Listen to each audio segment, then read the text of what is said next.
You mentioned Kahu being in her masculine and Free being in your feminine. Just explain to me what exactly that means. Okay. Day, night, past, future. There is an inherent polarity in the universe, a universal polarity within all phenomena. Phenomena wouldn't be without this polarity. And so sometimes this polarity is incorrectly or mistakenly anthropomorphized into a male human and a female human, and it gets messy like that. So it's really understanding what the qualities of the yang and the yin are. And I've got a little story that I can share. Maybe it's useful. I have this story of you're at the airport and you're waiting around in the lounge and you want to read a book, and you go into the classical bookshop in the airport, and right at the top shelf you've got the international bestsellers, and there's 2 books up there, and these are the books of the year, and there's 2 of them, and if we learn about the authors of these 2 books, one of these authors, let's say the bloke, he was in his office for the previous year, and he had post-its all over his wall and lines and bits of string like a detective's office, and he was using this formula to write a novel, and he went inside this building and like this room, and he planned this book. He was in his masculine. He was thinking the entire time, and he scribed this book to a plan. The female, who was the other international best author and cleaned up a couple of million for her efforts, she sat outside for 6 months out in the garden in her garden chair and just breathed in, became inspired. She received inspiration. She didn't put out her plan like the bloke in the office. She received the environment around her, the birds chirping in the trees, the change of the seasons and the cloud formations coming through. So this is the difference for me between the masculine and the feminine, is they're operating systems that can both achieve great results. They're both international best authors. They've both got a couple of million out of it, One's not better than the other. There are 2 different operating systems that we can work with in this world. Yeah. How it looked for Free and I was that he was the guy with the tool belt, built the house, had the farm, all of that stuff. And yet his operating system was cruisy. He'd wake up in the morning, I might just go and shoe a few horses, fix a bit of that fence, float on over here, eat some raspberries, fix over there, just floaty. Me, in the masculine operating system, even though I was gracious and feminine in my external appearance and all of that. A goddess creature. My operating was like, right, I want to go to Africa. I'm going to travel to Europe now. I'm going to do this. I'm going to do that. Boom. Target, do it.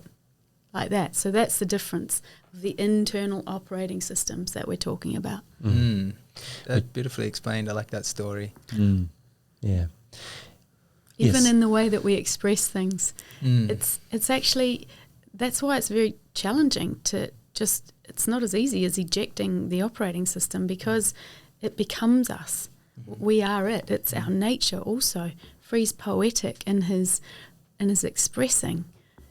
I'm a bit more yang in my expressing. Direct. I just give you the points and the facts, and there's that. It's not got all the flowery bits, but there's space for that. Beautifully explained. And just to kind of highlight, essentially, I'm sitting with a man and a woman who are very much suggesting that their kind of software and the way that they behave psychologically and physically is kind of opposing in a sense, very much so. It's a polarizing opposite, and you're working towards exploring what that looks like to change it. And so when you're, have so many decades in your life of repeating that pattern of that conditioning and of behaving or communicating and expressing in a certain way, it must be very difficult to change it, because it's easy to always fall back into those old ways of ingrained. So what kind of framework have you developed, or how do you navigate through that? Because it seems like you're both willing and choosing to work towards that shift and that change in your relationship and your dynamic and in yourself, when challenges arises, when you sometimes, as we all do, fall back into our old ways of behaving, how do you navigate through that and understand the other person and support them as much as support yourself? These are big questions. This is a life work. What comes up for me is that, just a little bit more of the story is that, I got to 45 years of age and I thought that I was doing everything correctly by the book. I had teachers that I was studying under. I'd been living a monastic life somewhat all my life, even whilst I was married. I was following a spiritual process. And I got to 45 and it was that kind of like midlife crisis. Like, I'm doing everything right, but I just don't feel satisfied. What's wrong? This doesn't make any sense. I'm doing everything properly. And that's when I realized that I had an excess femininity and a deficiency of masculinity, or deficiency of yang in my being. I'd floated, like Kahu described, on a whim. I'd paid off the mortgage. I fluked it. I just floated around. And I realized I was very dissatisfied because I looked across at guys that were in their career and had been doing the same thing for 15 years and were masters at it, and I was fully envious because I just floated through. And a jack of all trades but a master of none. And so even to this day, I'm still craving that sense of achievement, of me expressing truly who I am in this world. And I know that the only way I can be the man that I want to be is that if I engage more of my yang nature and plan and organize and be thoughtful. I love to think. I love it. So it's using my thoughtfulness not to float around in philosophy, but using my thoughtfulness to plan my day, to scribe in my diary, and me do less of that. Exactly. Yeah. So I can float in the garden. Nice. It's a consensual choice. I'm choosing this.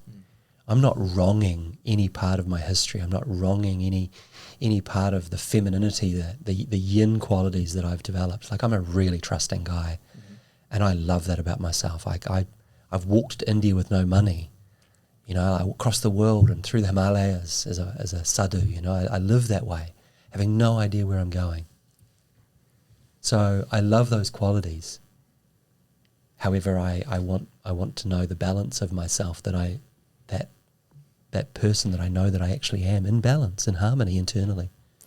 I really appreciate you guys sharing this, and I just wanted to invite anyone who's tuning in now, listening or watching this, as an opportunity. Obviously, you guys have been very open and clear around your reflection on yourself and your relationship, and it's an opportunity to explore in yourself, for those listening, what your tendencies may be, leaning towards one or the other, or maybe you're in perfect balance.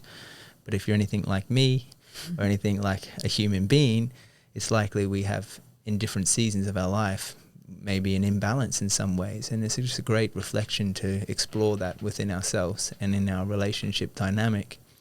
And I remember one time you guys sharing this sort of relationship framework that has never been explored or shared across the world, and it really adds tremendous value to understanding ourselves and also our partners.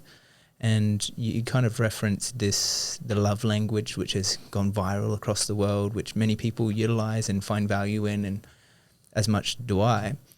But this kind of, in your exploration, a framework that is beneficial for understanding our natural ways and conditioned ways of behaving. And relating. With another. Yeah, maybe you want to share a little bit more on that. Yeah, sure. I could share the simplistics of it, that we've named this like the 4 relating ships, or the 4 styles of relating ships. So there's lovership, which is intimacy and, sexually romantic connection. There's partnership, which is more to do with business and, raising families and children and having a home together, the sort of day-to-day interactions that we have. There's companionship, which is more like being flatmates and really just enjoying each other's company, and there's a comfortableness, right? And then there's friendship, which is like, I really like to go hiking, and we do that together, or we go swimming or snorkeling. We do things together that we love.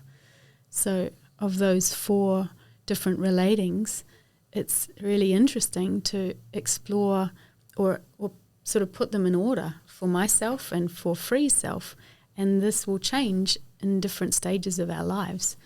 Like when I was, a teenager, it was all about lovership, just wanted to be a bed bunny. Oh my God, this is exciting. Everything's there, and companionship way down the list.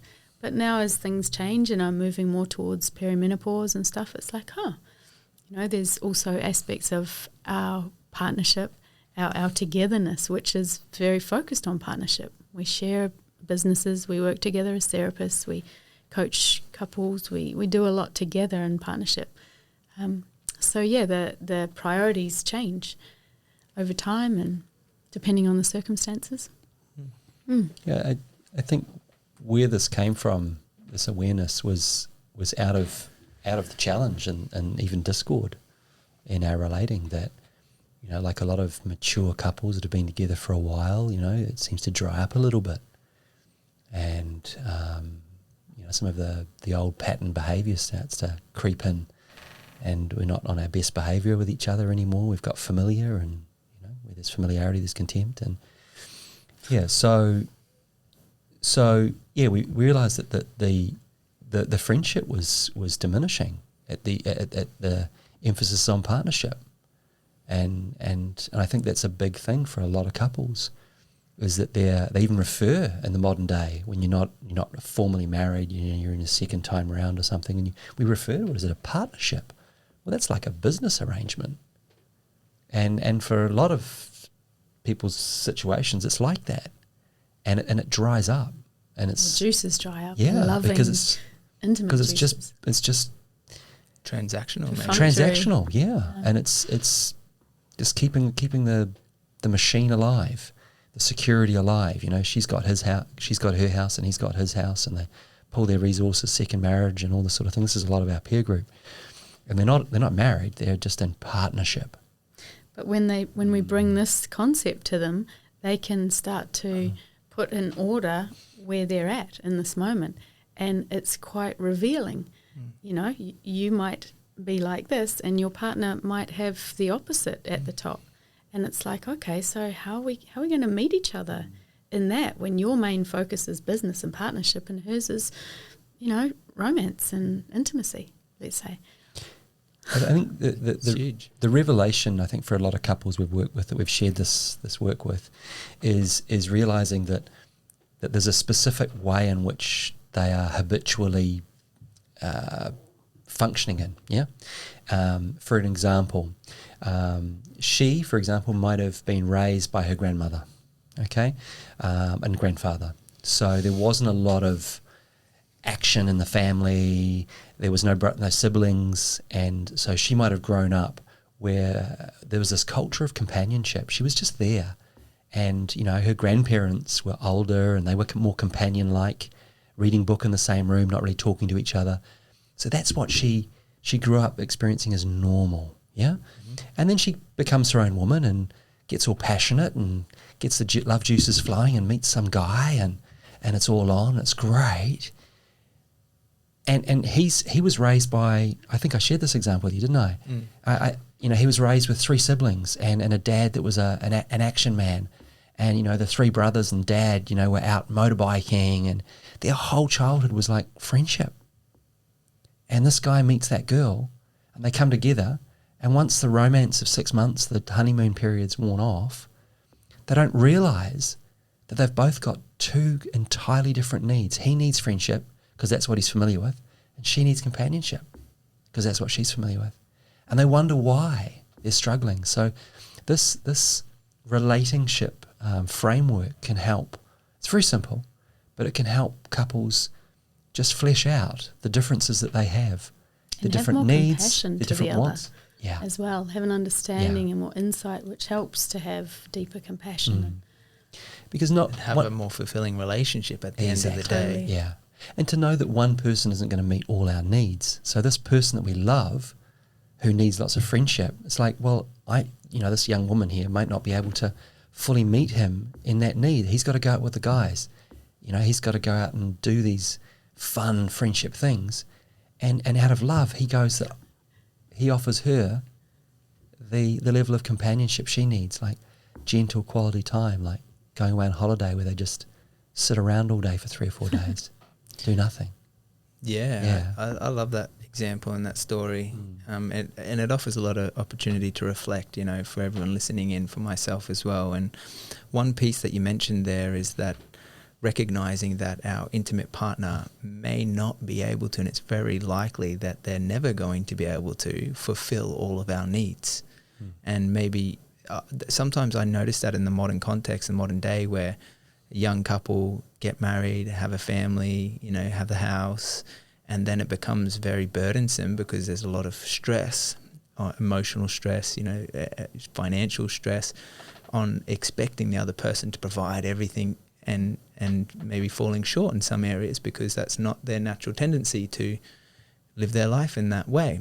And so maybe I would love to hear your thoughts on how we can kind of mitigate that risk in a relationship in terms of having to be expected to provide for all of their needs. It's impossible. Yeah. It really is impossible. And I think that's where it's so important. I think, and I feel actually this too, and here's another little thing we can talk about at some point, the difference between thinking and feeling. I feel that it's essential that I know, actually, I think, I feel, I know, it's essential for me to have my girlfriends that I can go and share with and offload with and walk with and talk with and dance with and cry with, and that Free has his brother mates to go and climb a mountain with or sit around the fire and, share, that we have elders in our world as well that we can gain wisdom from, that we have children that we can laugh and dance and be silly with. We need the tribe around us, and our society in this day and age doesn't necessarily promote that so much anymore. And there's great examples of that around, and when you come across that, dive in and be in that, because that's what I feel is the answer to that question. Yeah, it's a great answer. And prioritizing it, as you mentioned. We get so distracted in the modern world with doing different things or earning a living or whatever it may be, and it takes us away from what's important. And if we truly love the person that we're with, then they should be a high priority of importance in our lives to prioritize, what it is that they need from me, as opposed to the thinking of what I need from me. So, and sometimes they need space. This is, I reckon there should be another love language, and it's called space, because often in a dynamic, one will be a suffocator and one will want space, and it creates this rubber band push-pull thing. The attachment styles, one's really attached, the other one's like, get away a little bit. So you have these cat and mouse dynamics, rubber band, stretchy dynamics, and it doesn't make it easy.